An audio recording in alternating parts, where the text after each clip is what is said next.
नमस्कार दोस्तों, स्वागत है आपका जीएस मंथन में। आज हम मेंस सीरीज का अगला प्रश्न पढ़ेंगे जो कि पर्यावरण से संबंधित है। पर्यावरण से हमेशा 2 या 3 प्रश्न हमारी परीक्षाओं में पूछे जाते हैं जिनके उत्तर हमें लिखने होते हैं।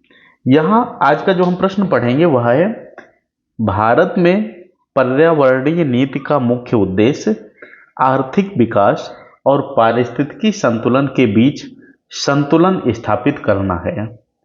इस कथन के आलोक में भारत की पर्यावरण नीतियों का विश्लेषण कीजिए। प्रश्न को फिर से समझना है कि वो पूछना क्या चाहता है।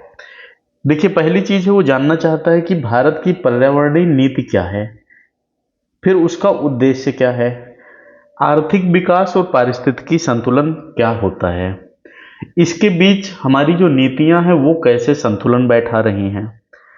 इसमें हमें भारत की जितनी पर्यावरणीय नीतियां हैं उनका विश्लेषण करना है।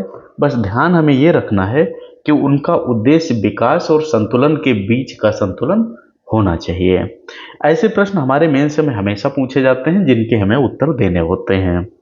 यह जो सीरीज है आपके यूपीएससी, पीएससी, एमपीएससी यानी जहां जहां भी आपके मेंस के में प्रश्न पूछे जाते हैं, यानी आपके थ्योरेटिकल जहां जहां आएंगे वहां के लिए बहुत महत्वपूर्ण होने वाली है।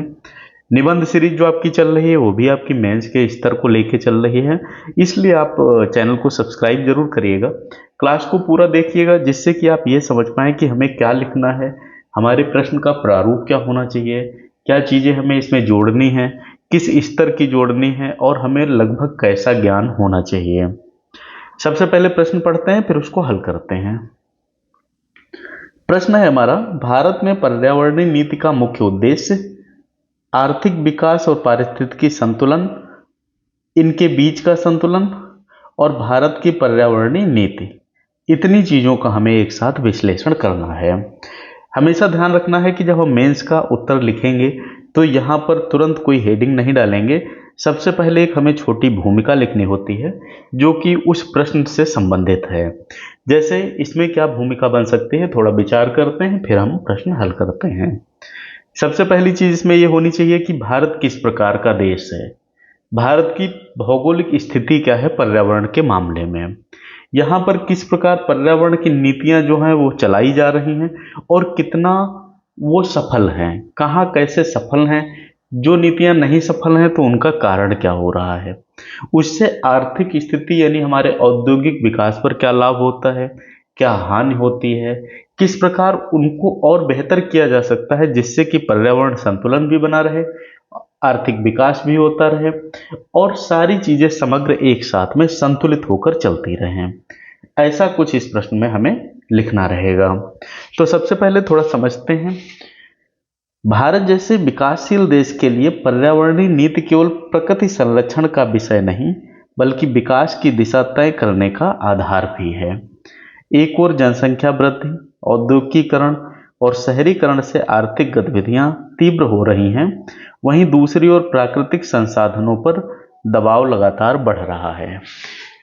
होता क्या है कि जैसे आप चाहे जिस जगह पर रहते हो, मान लेते हैं वहां पर 10 पेड़ लगे हैं, 10 पेड़ लगे हैं और 1000 लोग रहते हैं, तो वो 10 पेड़ 1000 लोगों को बराबर हवा या उनके संतुलित चीजें सारी दे रहे हैं। एकदम से वहां पर 2000 लोग हो जाते हैं और पेड़ 9 रह जाते हैं। कोई एक पेड़ जो है वो बूढ़ा हो गया है या खराब हो गया है, उसकी जगह 9 पेड़ रह जाते हैं और 2000 लोग हो जाते हैं। अब आप बताओ उस पर दबाव बढ़ेगा नहीं बढ़ेगा? भाई, जो लोग आए हैं उनको भी बराबर हवा चाहिए होगी, उनको बराबर जगह चाहिए होगी, फिर वो जगह कैसे पूरी होगी? और जबकि पेड़ों का धीरे धीरे कटान होता जा रहा है, यानी हवा तो दूषित होती जा रही है। भाई, कार्बन डाइऑक्साइड सब छोड़ेंगे, ऑक्सीजन सबको चाहिए रहेगी, तो CO2 बढ़ती जा रही है, O2 कम होती जा रही है, तो संतुलन तो बिगड़ेगा ही बिगड़ेगा। इसलिए भारत की पर्यावरण नीति का मुख्य उद्देश्य यह रहा है कि आर्थिक विकास की गति बनी रहे लेकिन वह पर्यावरणीय संतुलन को बिगाड़े बिना आगे बढ़े। इस संतुलन को बनाए रखना ही सतत विकास का सार है। प्रारंभिक काल में क्या था, भारत की विकास नीतियां पर्यावरण की दृष्टि से उतनी संवेदनशील नहीं थी। आजादी के बाद में क्या होता है, ध्यान कृषि उत्पादन, औद्योगिकीकरण और ऊर्जा पर था। क्योंकि जब हम आज़ाद हुए थे, जब देश आज़ाद हुआ था, तो उस समय परिस्थितियां इतनी अच्छी नहीं थी। उस समय शहर जो थे वो गिनती के थे, बहुत कम डेवलप शहर थे।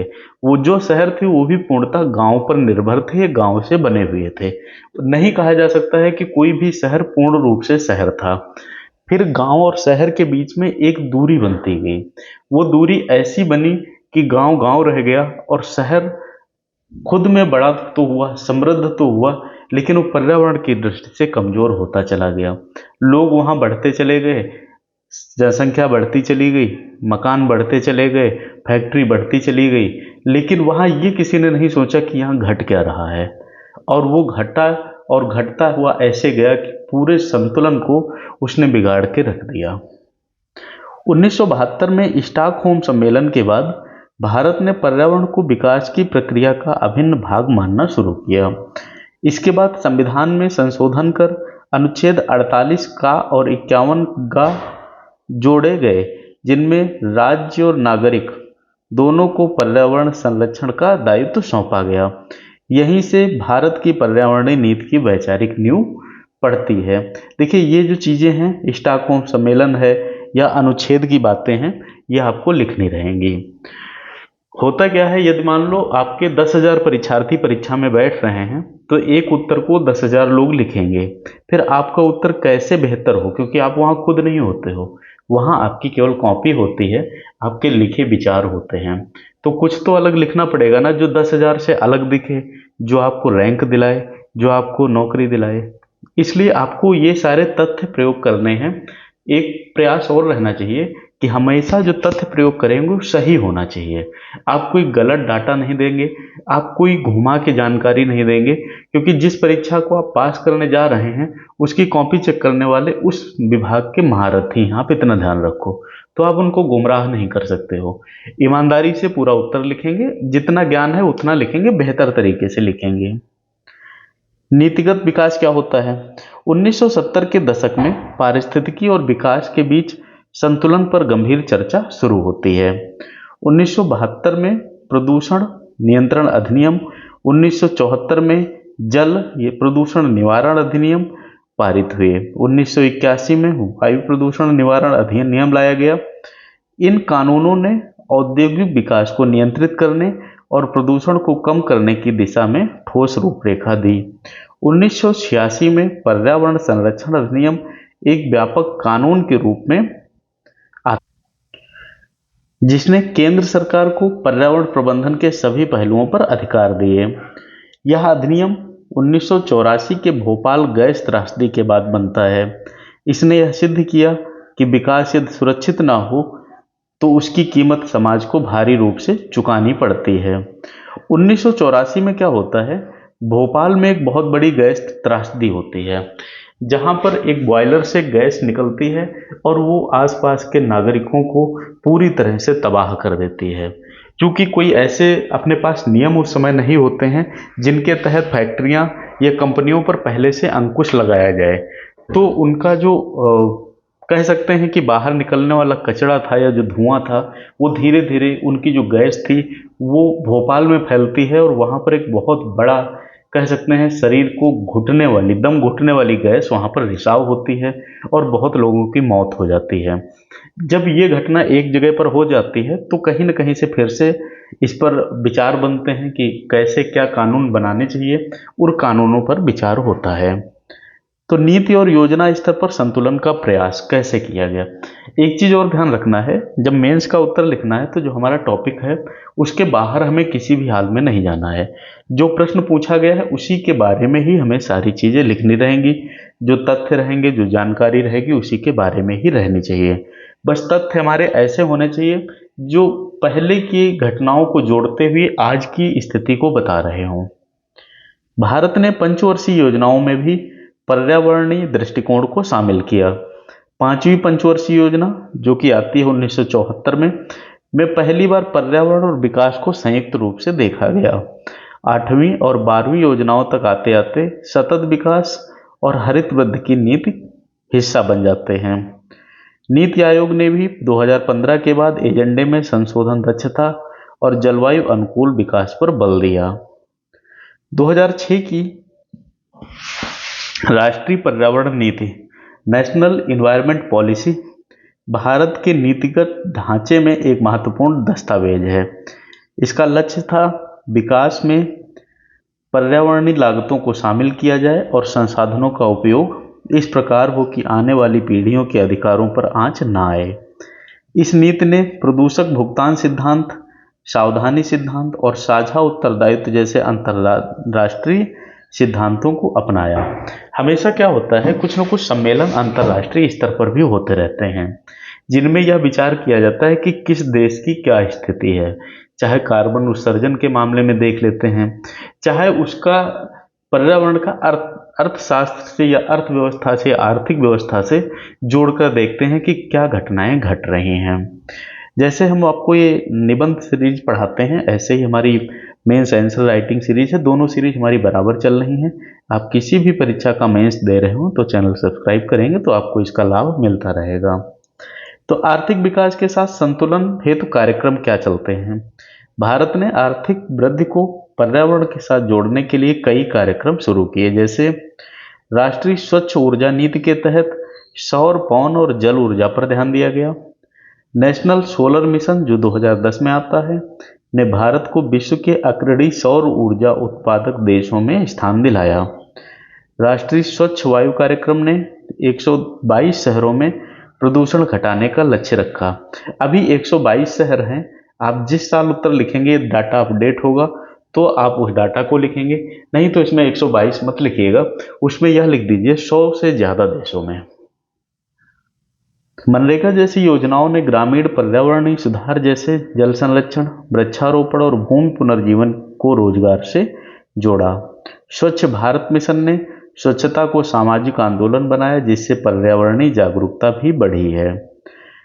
न्यायिक सक्रियता और पर्यावरण संरक्षण, भारत ने न्यायालयों ने भी आर्थिक और पर्यावरणीय संतुलन में महत्वपूर्ण भूमिका निभाई है।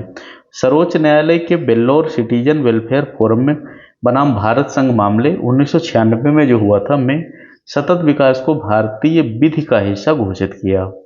इसी तरह MC मेहता बनाम भारत संघ मामलों में की श्रृंखला ने पर्यावरणीय न्यायशास्त्र को गहराई दी। न्यायालय ने बार बार कहा कि विकास आवश्यक है, लेकिन वह पर्यावरण की कीमत पर नहीं हो सकता है। हमें कुछ न कुछ पर केस ऐसे लिखने पड़ेंगे जिनके बारे में ये दिखे कि हमारा जो न्यायालय है वो भी इसको लेके सजग है। फिर वर्तमान नीतियों की चुनौतियां क्या हैं। हालांकि भारत ने कई नीतिगत प्रयास किए हैं, फिर भी चुनौतियां बनी हुई हैं। जैसे औद्योगिक क्षेत्र में पर्यावरण मानकों का पालन अक्सर कागजों पर होता है। पर्यावरणीय प्रभाव मूल्यांकन की प्रक्रिया को कई बार औपचारिकता बनाकर छोड़ दिया जाता है। एक चीज और बता दें, कई बार हो सकता है आपको किसी चीज की कमियां लिखनी पड़े, तो कमियां हम ऐसी नहीं लिखेंगे कि हम अपनी कोई भड़ास निकाल रहे हैं। हमारी कमियां हमेशा सार्थक होनी चाहिए। भाषा ऐसी होनी चाहिए जो कि एक प्रतिबद्ध हो, जिसमें एक जिम्मेदार भाषा लगे। ऐसा न लगे कि हम मौका मिल गया है किसी की कमियां गिनाने का तो हम बिल्कुल जी तोड़ के कमियां गिनाएंगे, फिर उससे उल्टा असर पड़ता है। शहरीकरण के भूमि और जलवायु संसाधनों पर अधिक दबाव है। जलवायु परिवर्तन से कृषि, जल सुरक्षा और जैव विविधता गंभीर खतरे में है। कई पर्यावरणीय योजनाएं वित्तीय और तकनीकी संसाधनों की कमी से प्रभावित होती हैं। नए अवसर क्या हैं और सुधार की दिशा क्या हो सकती है। 2025 तक भारत नेट जीरो उत्सर्जन लक्ष्य की ओर बढ़ने की रणनीति तैयार कर रहा है। ग्रीन क्रेडिट प्रोग्राम, राष्ट्रीय जैव विविधता मिशन और सर्कुलर इकोनॉमी जैसे नए प्रयास विकास और पर्यावरण के सामंजस्य की दिशा में आगे बढ़ रहे हैं। कार्बन टैक्स, ग्रीन बॉन्ड्स और इलेक्ट्रिक वाहनों को प्रोत्साहन देने से आर्थिक विकास को हरी दिशा मिल रही है। भारत ने अंतर्राष्ट्रीय स्तर पर भी पर्यावरणीय प्रतिबद्धताएं निभाई हैं।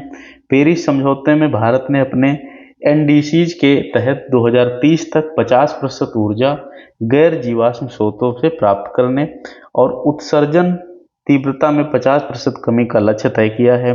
साथ ही इंटरनेशनल सोलर अलायंस की स्थापना भारत की वैश्विक नेतृत्व की भूमिका को दर्शाती है। तो यह आपका उत्तर होता है इस प्रश्न का, जो कि महत्वपूर्ण है, कई तरीके से पूछा जा सकता है।